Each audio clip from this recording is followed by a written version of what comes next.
Yo, what's going on, guys? My name is Legend Juice. Welcome to the video. Today's video is going to be about XDefiant. We're going to be going over what I believe is the best settings in the game currently, at least for controller. I'm not a mouse and key player for most games except for like CS, but I do play mostly controller on other competitive games such as Apex Legends, so I do have a lot of experience in creating good settings. Now, before you guys go and say, oh, well, I like my settings, well, yes, please use your settings if you feel like they fit you. Remember, everybody has their own preference in everything, and this is just going to be my personal preference on my favorite settings, what I think is the best, and you guys can give it a try. If you like it, maybe use it, and you can tweak it how you want to make it fit your playstyle or however you want. That being said, let's get right into it. So going to gameplay and UI, obviously gameplay input, controller. Field of view, you want that maxed out usually. I could see maybe using like 110 or anything above 110. ADS field of view, consistent. ADS behavior, I have this on hold. I think for most people, hold is ideal. ADS sensitive transition, I have it on instant. Melee during ADS, off. Aiming interrupts, reload on. This is a really good setting. So basically, if you are caught in the reload, you can ADS in at the player that's swinging you and then shoot, and it'll cancel your reload. This is a really good option. Crouch behavior, I have this on toggle. Now this one is, in Apex Legends at least, this has always been like, debated on, is it hold or toggle is better? I think in this game specifically, toggle is way better. Sprint behavior, I have this on tap.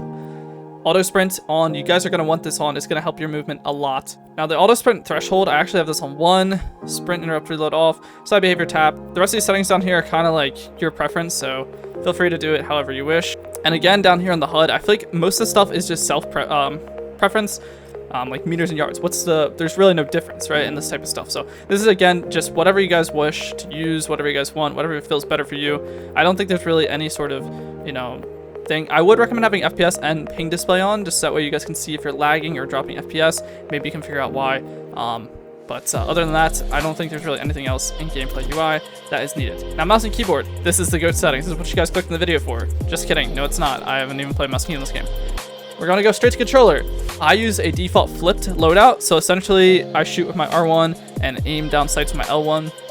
I've used this in Apex Legends and other games, and I just feel like it's better, and a lot of pros from Apex Legends and other games would agree that it's a lot better, so I would do that. Unfortunately, I can't put my slide on R2, which I wish I could do. I wish there was a way, but maybe in the future we'll be able to do that. I love sliding with R2. I think it's a really good setting, but for now, it's good. I do use paddles too, so for me, jumping and sliding are going to be on my paddles, so I don't have to do that, and even reloading and switch. I actually have 4 paddles. I don't always use 4 paddles, but sometimes I do. Don't play claw, but I can play claw. I've seen people use hurdler so that way they can jump with their R3. I used to do this actually before I got Scuf with paddles, and I would say this is not bad. And the same thing with brawler. It's like the crouch or the jump. You can kind of switch one of the two and crouch or jump with R3. I would recommend one of these two if you're not on a Scuf controller with paddles, or any controller with paddles for that. But if you are with paddles, then I would recommend maybe using this. Aim assist, obviously you want standard. You could play with it off, but I think that's, generally speaking, the aim assist is so good in this game that you're going to want it on. And then I would put it just at full maxed out, but maybe some people could probably experiment and figure out maybe -2 would actually track better than having it at 0. So I don't know. I haven't experimented with that. I just keep it at max, and I think it's really good. Now my aim response curve is going to be reserved. Now my aim response curve type is going to be reverse S curve. I know a lot of people like linear, and us Apex Legends players, we know that linear is like the godsend on Apex. This is a completely different game, and I actually think reverse S curve is better. Now, I've seen players using a little bit lower senses than this, but I use a 50-45 on my horizontal vertical. And this just feels really good to me. It feels like it's not too slow, but it's not too fast. And here you can kind of see like the rest of these settings. Honestly, the dead zone doesn't really matter that much in my opinion on this game, but if you guys feel like you need higher or lower dead zone, please be sure to change that.